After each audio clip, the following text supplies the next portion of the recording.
Wait, sing Mimi the song you were just singing, mommy. Sing it. Who let the dogs out? Woo, woo, woo, woo. Favorite song. It's your favorite. Who let the dogs out? Woo, woo, woo, woo. That's a weak woo, woo. No, I need you to do it better. Okay, Who let the dogs out? woo, woo, woo, woo.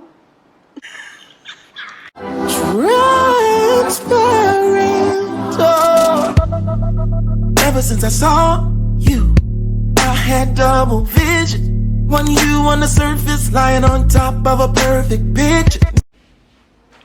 What is good, you guys? It's your girl Chris. Welcome to my channel, or welcome back to my channel. As you can see by the title of this video, today we're going to be working on kitchen organization. I'm super excited to do this video. In my household, personally, I'm the person that cleans out the refrigerator, cleans out the pantry. I wipe everything down and get it all organized and ready. Now that we've moved into this new house, we have all the fun little organizational baskets and things like that. We kind of have some things right now shoved into them just because we just moved in a couple of months ago. We kind of just wanted to put everything together and get it put together. Although we still have, you guys will see here in just a second, we still have quite some ways to go. It is currently 9:20. So with that being said, we definitely have a couple of hours of work to put in. My mother and I spent several hours out today grocery shopping, getting things ready for the week, getting things ready for the new work week, getting things ready for my son so that he has his snacks, because I work 11-hour days, so it's kind of hard to not have, you know, snacks on hand. I wanted to make sure he had healthy things, fresh produce, different things like that. So definitely excited. Okay, make sure you guys like, comment, subscribe, turn on those post notifications, and share this video with your friends and family. And without further ado, let's go ahead and get on into this video.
All right, you guys, we are finally finished with the kitchen. It is nearing, what, 3 in the morning now? It's 2:54, okay? We done put in some work. Huge shout out to my mom for assisting me behind the scenes, from organization to helping me clean, grocery shopping for several hours with me. I definitely appreciated that. Hopefully you guys enjoyed this video. If you did, please don't forget to like, comment, subscribe, turn on those post notifications, and share with your friends and family. Don't forget to tell everybody that your girl Chris is now creating. Bye y'all. Transparent.